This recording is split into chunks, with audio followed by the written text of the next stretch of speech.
So, Vivo is back with another device. This time we have the X200 series, so the X200 and the X200 Pro.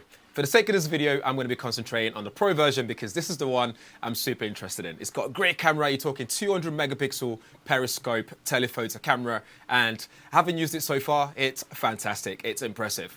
But before we do that, let's see what you actually get in the box, and we'll talk about the design as we normally do. In the box, you do get your actual smartphone itself, so the Vivo X200 Pro. I've already taken this out of the box, but we'll come back to the device shortly. You also get a silicone case as well, which helps you keep it nice and secure so you don't scratch it easily or drop it and all that kind of stuff. And then this is the box itself, so it says X200 Pro co-engineered with Zeiss. So the Zeiss coating for better lens when it comes to taking photo and lighting conditions and all that stuff. And then underneath that, we get this box here, and this will have our charger. But first, we have a USB-A to USB-C cable in there for charging and data transfer. And then the rest of the box, we have a charging brick.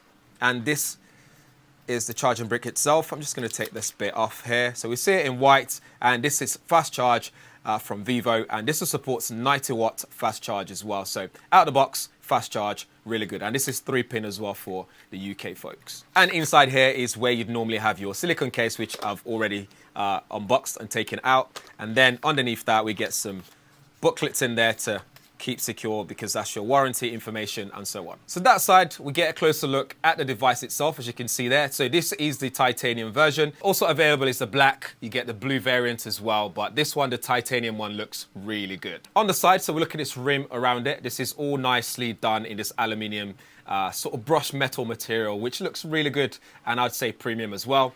And then we look on the right side is where we get both the volume keys and your power button. Up top, we have the speaker grill. And on the bottom, we have the USB-C port speaker grill. This has a stereo speaker set and also your SIM tray there. On the front is a 32 megapixel front-facing camera as well. And this display itself is nice and vibrant. It's a 6.7-inch AMOLED display that supports 120 Hz refresh. This is also IP68 and IP69 water and dust resistant rated. So more on the camera, we have a big telephoto camera there. So it's 200 megapixel Zeiss AP, which is possibly the largest zoom sensor I've seen so far.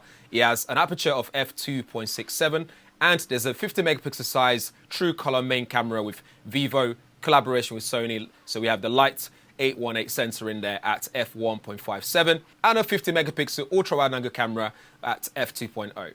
I think overall the design looks really good. I love the camera array on the back. It serves a purpose because it carries all these big sensors there as well. We've got the Vivo logo on the back, and it's just got this nice finishing to it, and I love this frame that they've got here with just nice brushed aluminium, and the edges are nicely curved as well. So if you're going to be using this for a long period of time, it's going to be nice and comfortable to hold in hand. Under the hood, we have a MediaTek Dimemsity 9400 processor, which is really powerful. We have 16 gigabytes of RAM, 512 gigabytes of internal storage, and it's running on Android 15 with FunTouch OS 15 overlay. There's also a Vivo V3 chip in there as well to help support the Dimemsity chipset inside, but mainly for the imaging side of things. So quick tour of the device. We look at the screen. There's not much bloatware on here. We do get some Vivo App Store stuff here. There's Gemini also here already, Google Gemini, which is really good. You got Easy Share over there, some themes, settings, and a couple of shopping applications in there that you can probably remove anyway.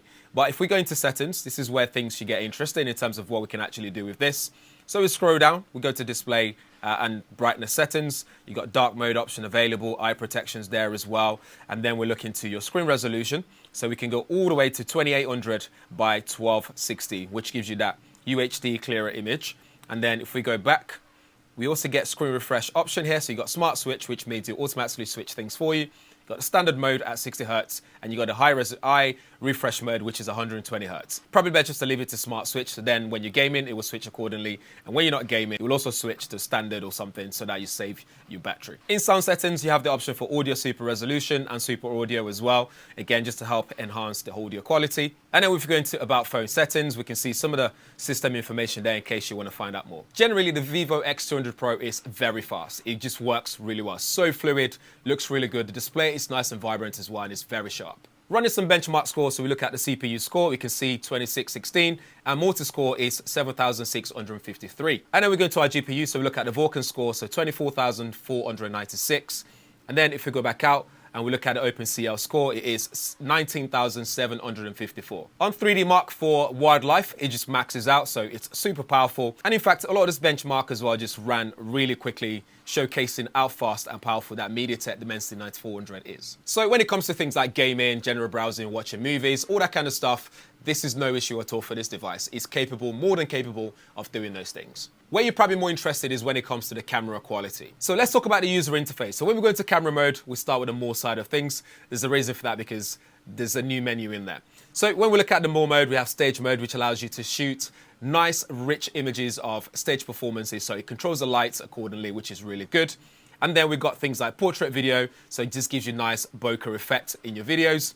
And we get normal video mode. In normal video mode, we can see that we have Dolby Vision available to us right at the top there, which is pretty interesting. And then in terms of quality, you can shoot up to 8K at 30 frames per second. Impressive. And then we go to photo.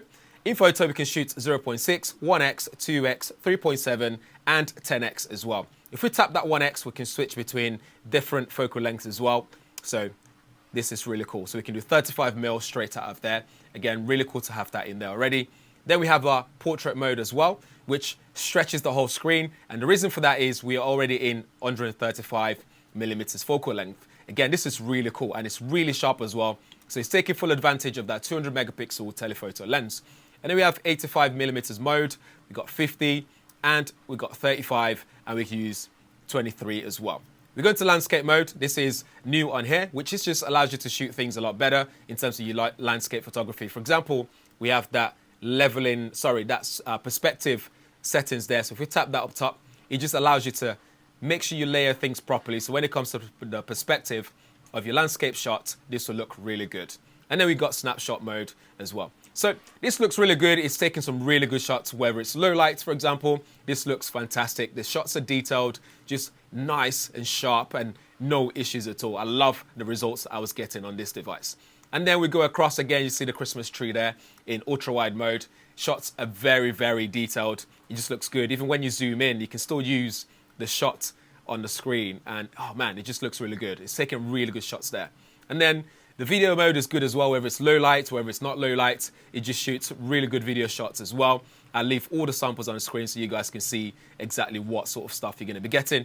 And the stabilization works really well as well. So whether you're panning left or right, up and down, stabilization is really good. It's also the macro mode as well, so you can get really close to your subject and take some really cool macro shots. So for example, you can see here, we're getting some really good detail in that macro shots, the macro image there. So you can shoot in different focal lengths to get the best. You can get as close as you want to be, as far away as you want to be from the shots that you're taking to get really cool macro shots. But generally, the images that I was getting on this, they look really good. Look at this one here. This is 135mm mode. So you can see there, the shots just looks really good. You can get some nice compression shots using that mode. And when it comes to portrait mode as well, with the subject in, so this is me in shots here, and it just looks really good as well. The level of separation between the foreground and the background, the subject, it just looks really sharp, really nice and detailed. So it's doing a really good job when it comes to the photography side of things. Same goes with when it's not in portrait mode. You can still see you're getting really good shots, the color accuracy, everything just looks really good. The sky is not overblown, even in this gray sky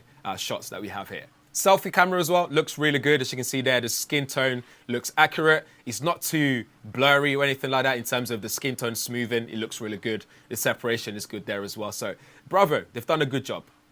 Here's another 10x zoom. You can see this ram here looks really good. You can see the detail in the hair strands, even the eye. It just pops and looks really good. So overall, as you can see there, you are getting some really good shots with this camera. I'm so impressed with the camera quality. It just works really well. Zero shutter lag, latency really good. So honestly, this is definitely one to recommend if you're looking for a new flagship device that's capable of gaming, shooting really good shots for photography and video, whether it's low lights or good lighting conditions, whether you're shooting subjects for skin tone accuracy and all that kind of stuff. This is definitely one to consider. So over to you. If you have any questions, drop them below and let me know what you think in the comments as well. And thanks for watching. I'll see you in the next one. Don't forget to subscribe.